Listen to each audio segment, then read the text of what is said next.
ಎಲ್ಲರಿಗೂ ನಮಸ್ಕಾರ. ನಿನ್ನೆ ತರಗತಿಯಲ್ಲಿ ನಾವು ಸಂಖ್ಯೆಯೊಂದಿಗೆ ಆಟ ಎಂಬ ಪಾಠದಲ್ಲಿ ಅಪವರ್ತನಗಳು ಅಂದರೆ ಏನಂತ ಕಲ್ತಿದ್ವಿ. ಅದರಲ್ಲಿ ಒಂದು ಉದಾಹರಣೆ ಕೂಡ ನೋಡಿದ್ವಿ. ನಾಲ್ಕರ ಅಪವರ್ತನಗಳು ಯಾವ್ಯಾವು ಅಂತ ನೋಡಿದ್ವಿ. ನಾಲ್ಕರ ಅಪವರ್ತನಗಳು ಯಾವ್ಯಾವು ಅಂತ ನಮ್ಗೆ ಗೊತ್ತಾಯಿತು. ನಾಲ್ಕರ ಅಪವರ್ತನಗಳು ಯಾವ್ಯಾವು 1, 2, 4 ಇವು ನಾಲ್ಕರ ಅಪವರ್ತನಗಳು ಅಂತ ಗೊತ್ತಾಯಿತು. ಇಂದಿನ ತರಗತಿಯಲ್ಲಿ ನಾವು 9ರ ಅಪವರ್ತನಗಳು ಯಾವ್ಯಾವು ಅಂತ ನೋಡೋಣ. ನೋಡ್ರಿ, 1ರ ಮಗ್ಗಿಯಲ್ಲಿ 9 ಬರ್ತೇನೆ. ಎಸ್ ನೋಡು, 9ರಲ್ಲಿ 9. ನೋಡ್ರಿ, ಅಪವರ್ತನ ಅಂದ್ರೇನು? ಶೇಷ 0 ಬರೋದಕ್ಕೆ ಏನಂತೀವಿ? ಅಪವರ್ತನ. 1ರಿಂದ ಭಾಗಿಸಿದಾಗ ಶೇಷ 0 ಬಂತಲ್ಲ. ಎಸ್, ಹಾಗಾದರೆ 9ರ ಅಪವರ್ತನ 1 ಆಗ್ಬೋದು. ಇನ್ನು ನೆಕ್ಸ್ಟ್ 2ರಿಂದ ನೋಡೋಣ. 2ರಿಂದ ನೋಡೋಣ. 2 4 8. 9ರಲ್ಲಿ 8 ಅಂದರೆ 1. ನೋಡ್ರಿ, ಇದು ಶೇಷ 0 ಬಂತ? ಇಲ್ಲ. ಹಾಗಾದರೆ 2 9ರ ಅಪವರ್ತನ ಅಲ್ಲ. ಹಾಗಾದರೆ ನೆಕ್ಸ್ಟ್ 3 ನೋಡು. ಎಸ್, 3 ಮಗ್ಗಿಯಲ್ಲಿ 9 ಇದೆಯಲ್ಲ. ಎಸ್, 3 3 9. 9ರ 9 ಅಂದರೆ 0. ನೋಡ್ರಿ, ಇಲ್ಲಿ ಶೇಷ 0 ಬಂತಲ್ಲ. ಹಾಗಾದರೆ 3 ಕೂಡ 9ರ ಅಪವರ್ತನ ಅಂತ ಹೇಳ್ಬೋದು. 4 ಬರಲ್ಲ, 5 ಬರಲ್ಲ, 6 9 ಮಗ್ಗಿಗಿಲ್ಲ. 7 8 9 ಬರಲ್ಲ. 9 ನೋಡಿ, 9 ನೋಡಿ, 9 ಅಂದರೆ 9. ಶೇಷ 0 ಬಂತಲ್ಲ. ಹಾಗಾದರೆ 9ರ ಅಪವರ್ತನಗಳು ಯಾವ್ಯಾವು? 1 3 ಮತ್ತು 9. ನಾವೇನಂತ ಹೇಳ್ಬೋದು? 9ರ ಅಪವರ್ತನಗಳು ಯಾವ್ಯಾವು ಅಂತ ಕೇಳಿದ್ರೆ ಏನು ಹೇಳಬೇಕು? 1 3 ಮತ್ತು 9. ಈ 3 9ರ ಅಪವರ್ತನಗಳು ಅಂತ ಹೇಳಬೇಕು. ನೆಕ್ಸ್ಟ್ ನೋಡಿದ್ರಿ, 18ರ ಅಪವರ್ತನ. ನೋಡ್ರಿ, ಒಂದು ಸಂಖ್ಯೆ ತಗೊಂಡು ಭಾಗಿಸಿದಾಗ ಶೇಷ 0 ಬರಬೇಕು. ಹಾಗಾದರೆ ಇಲ್ಲಿ ನೋಡ್ರಿ, 2 18ರ ಅಪವರ್ತನ. Yes, 3 yes, 6 6 3 18. ಎಸ್, 7 ಇಲ್ಲ, 8 8 16 9 9 ಬರುತ್ತೆ. 10 ಬರಲ್ಲ, 11 ಬರಲ್ಲ, 12 ಬರಲ್ಲ, 18 ಬರುತ್ತೆ. ಎಸ್, ಇವೆಲ್ಲ ಹೆಂಗೆ ಮಾಡ್ಬೇಕಂತ ನಿಮ್ಗೆ ಗೊತ್ತಾಯಿತು. ಈಗ 18ರ ಅಪವರ್ತನಗಳು ಯಾವ್ಯಾವ ಅಂತ ಕೇಳಿದ್ರೆ ನೀವು ಏನು ತಿಳ್ಬೇಕು? 2 3 6 9 8. ಇದು ಹೆಂಗೆ ಮಾಡ್ಬೇಕಂತ ನಿಮ್ಗೆ ಗೊತ್ತಾಯಿತು. ಹಾಗಾದರೆ ನೆಕ್ಸ್ಟ್ ನೋಡೋಣ. 23ರ ಅಪವರ್ತನ ನೋಡಿದ್ರಿ. ಎಸ್, 23. 1 23 23. ಎಸ್, ಶೇಷ ಏನು ಬರ್ತೀವಿ? 0. ಹಾಗಾದರೆ 23ರ ಅಪವರ್ತನ ಏನು? 1 ಬರುತ್ತೆ ಅಂತ ಹೇಳ್ಬೇಕು. ಇನ್ನೊಂದು 23 ಯಾವ ಮಗ್ಗಿಯಲ್ಲಿ ಇಲ್ಲ. 23 ಅಂದರೆ 23. ನೋಡ್ರಿ, ಶೇಷ 0 ಬಂತಲ್ಲ. ಎಸ್, ಹಾಗಾದರೆ 23ರ ಅಪವರ್ತನಗಳು ಯಾವ್ಯಾವ ಅಂತ ಹೇಳಿದ್ರೆ ಏನು ಹೇಳಬೇಕು? 1 ಮತ್ತು 23.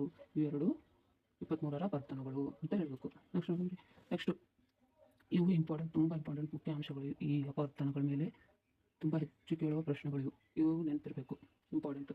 ಎಷ್ಟು ಸ್ಟಾರ್ ಕೊಟ್ಟರು ಕಡಿಮೆನೇ ಇದಕ್ಕೆ. ಹಾಗಾದರೆ ಅವು ನೋಡೋಣ ಯಾವ್ಯಾವ ಅಂತ ಪಾಯಿಂಟ್ಸ್ಗಳು ನೋಡೋಣ. ಪ್ರತಿಯೊಂದು ಸಂಖ್ಯೆ ಅತಿ ಚಿಕ್ಕ ಅಪವರ್ತನ ಯಾವುದು? 1.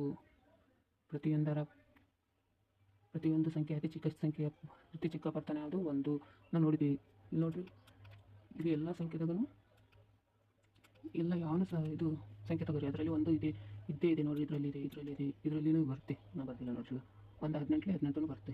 1 2 ಇವೆಲ್ಲ ಇಲ್ಲಿ ನೋಡಿರಿ, ಇದ್ರಾಗೂ ಅದ. ಹಾಗಾದರೆ ಪ್ರತಿಯೊಂದರ ಸಂಖ್ಯೆ ಅತಿ ಚಿಕ್ಕ ಅಪವರ್ತನ ಯಾವುದು ಅಂತ ಹೇಳಿದ್ರೆ ಏನು ಹೇಳಬೇಕು? 1 ಅಂತ ಹೇಳಬೇಕು. ನೆಕ್ಸ್ಟ್ ನೋಡಿರಿ, ಪ್ರತಿಯೊಂದು ಸಂಖ್ಯೆ ಅತಿ ದೊಡ್ಡ ಅಪವರ್ತನ ಯಾವುದು? ಅದೇ ಸಂಖ್ಯೆ ಆಗಿರ್ತದೆ. ಇವಾಗ ಇಲ್ಲಿ ನೋಡಿರಿ, ಇದ್ರಾಗ ಅತಿ ದೊಡ್ಡ ಅಪವರ್ತನ ಯಾವುದಂತ ಕೇಳಿದ್ರೆ ಏನು ಹೇಳ್ತೀರಿ? ನೋಡಿರಿ, 18ರ ಅತಿ ದೊಡ್ಡ ಅಪವರ್ತನ ಯಾವುದು? ಅದೇ ಸಂಖ್ಯೆ ಆಗಿರ್ತದೆ. ನೋಡಿರಿ, 18 ಬಿಟ್ಟು ಅದು 19 20 ಈ ಥರ ಯಾವುದನ್ನ ಸಂಖ್ಯೆ ಇದೆಯೋ ಇಲ್ಲ. ನೋಡಿರಿ, ಅತಿ ದೊಡ್ಡ ಸಂಖ್ಯೆ ಇದ್ರಾಗ ನೋಡಿರಿ. ನೆಕ್ಸ್ಟ್ 9ರ ಅಪವರ್ತನ ಕಂಡುಹಿಡಿರಿ ಅಂತ ಕೊಟ್ಟಾರೆ. ಇದ್ರಾಗ 9ರಾಗ ಅತಿ ದೊಡ್ಡ ಅಪವರ್ತನ ಯಾವುದು? 9. ಕೊಟ್ಟಿರುವ ಸಂಖ್ಯೆನೇ ಅತಿ ದೊಡ್ಡ ಅಪವರ್ತನ ಆಗಿರ್ತದೆ. ಹಾಗಾದರೆ ಪ್ರತಿಯೊಂದು ಸಂಖ್ಯೆ ಅತಿ ದೊಡ್ಡ ಅಪವರ್ತನ ಯಾವುದಂತಂದ್ರೆ ಏನು ಹೇಳಬೇಕು? ಅದೇ ಸಂಖ್ಯೆ, ಕೊಟ್ಟಿರುವ ಸಂಖ್ಯೆನೇ ಅಂತ ಗೊತ್ತಾಯಿತು. ಒಂದು ಸಂಖ್ಯೆ ಪ್ರತಿಯೊಂದು ಅಪವರ್ತನವು ಆ ಸಂಖ್ಯೆಯನ್ನು ವಿಶೇಷವಾಗಿ ಭಾಗಿಸುತ್ತದೆ. ಎಸ್, ಪ್ರತಿಯೊಂದು ಸಂಖ್ಯೆ ವಿಶೇಷವಾಗಿ ಅಂತಂದರೆ ಶೇಷ 0 ಆಗಿ ಭಾಗಿಸುತ್ತದೆ ಅಂತ. ಎಸ್, ಇದು ಇಂಪಾರ್ಟೆಂಟು. 1 ಪಾಯಿಂಟ್ 2 ಪಾಯಿಂಟ್ 3 ಇವು 3 ಇಂಪಾರ್ಟೆಂಟ್. ನೆಕ್ಸ್ಟ್ ನೋಡೋಣ,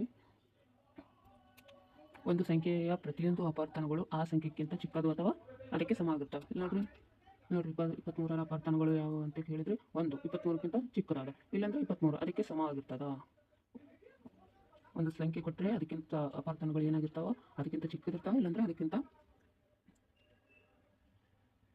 ಅದಕ್ಕಿಂತ ಚಿಕ್ಕದಿರ್ತಾವ, ಇಲ್ಲಂತಂದರೆ ಅದರಷ್ಟೇ ಸಮವಾಗಿರ್ತಾವ. ಅದಕ್ಕಿಂತ ದೊಡ್ಡದು ಇಲ್ಲಿ ನೋಡ್ರಿ, 24 25 ಈ ಥರ ಇಲ್ಲ. ಹಾಗಾದರೆ ಏನಂತ ಹೇಳಬೇಕು? ಕೊಟ್ಟಿರುವ ಸಂಖ್ಯೆಗಿಂತ ಚಿಕ್ಕದಿರ್ತದೆ, ಇಲ್ಲಾಂದರೆ ಅದಕ್ಕೆ ಸಮ ಆಗಿರ್ತಾವ. ಈ ಪಾಯಿಂಟ್ ನಿಮ್ಗೆ ಗೊತ್ತಾಯ್ತು. ನೆಕ್ಸ್ಟ್ ಪಾಯಿಂಟ್ ನೋಡೋಣ. ದತ್ತ ಸಂಖ್ಯೆಯ ಆವರ್ತನಗಳ ಸಂಖ್ಯೆಯು ಪರಿಮಿತವಾಗಿರ್ತಾವ. ಹಂಗಂದ್ರೆ ಏನು ಪರಿಮಿತ ಅಂದರೆ ಲಿಮಿಟೆಡ್ ಆಗಿರ್ತವೆ. ಇಲ್ಲಿ ನೋಡ್ರಿ 23 ಕೊಟ್ಟಾರ. ಇದ್ರಾಗ 1 3 1 23 ಎರಡೇ ಲಿಮಿಟೆಡ್ ಅದಾವ. ಇಲ್ಲಿ ಎಲ್ಲಾನ ಟಿಮ್ ಅಂತ ಕೊಟ್ಟಾರೇನು? ಇಲ್ಲ. ಟಿಮ್ ಇನ್ನು ಮುಂದೆ ಬರ್ತಾವ ಸಂಖ್ಯೆ ಅಂತ ಎಲ್ಲೇನು ಕೊಟ್ಟಾರೇನಿಲ್ಲ. 23ಕ್ಕೆ ಆವರ್ತನಗಳು ಎಷ್ಟು ಅಂತ ಕೇಳಿದರೆ ಎರಡೇ ಬರ್ತಾವ. ಅಂತಂದರೆ ಪರಿಮಿತ ಆಗಿರ್ತಾವ. ದತ್ತ ಸಂಖ್ಯೆ ಆವರ್ತನಗಳು ಸಂಖ್ಯೆ ಪರಿಮಿತವಾಗಿರ್ತವೆ ಇಲ್ಲ ಅಪರಿಮಿತವಾಗಿರ್ತಾವ ಅಂತ ಕೇಳಿದರೆ ಏನು ಹೇಳಬೇಕು? ಪರಿಮಿತವಾಗಿರ್ತವೆ ಅಂತ ಹೇಳಬೇಕು. ನೆಕ್ಸ್ಟು ಅಪವರ್ತ್ಯಗಳು ಅಂತಂದರೆ ಇಷ್ಟೊತ್ತ ನಾವು ಅಪವರ್ತನಗಳು ಅಂತಂದರೆ ಏನಂತ ನೋಡಿದ್ವಿ. ಇವಾಗ ಅಪವರ್ತ್ಯಗಳು ಅಥವಾ ಗುಣಕಗಳು ಅಂತಾರೆ. ಇಲ್ಲಾಂದರೆ ಇದಕ್ಕೆ ಇಂಗ್ಲೀಷ್ನಲ್ಲಿ ಏನಂತಾರೆ? ಮಲ್ಟಿಪಲ್ಸ್ ಅಂತ ಕರೀತಾರೆ. ಇದರ ಡೆಫಿನೇಷನ್ ನೋಡುವ. ದತ್ತ ಸಂಖ್ಯೆಯಿಂದ ಸಂಪೂರ್ಣವಾಗಿ ಭಾಗವಾಗುವ ಸಂಖ್ಯೆಗಳನ್ನು ಆ ಸಂಖ್ಯೆಯ ಅಪವರ್ತ್ಯಗಳು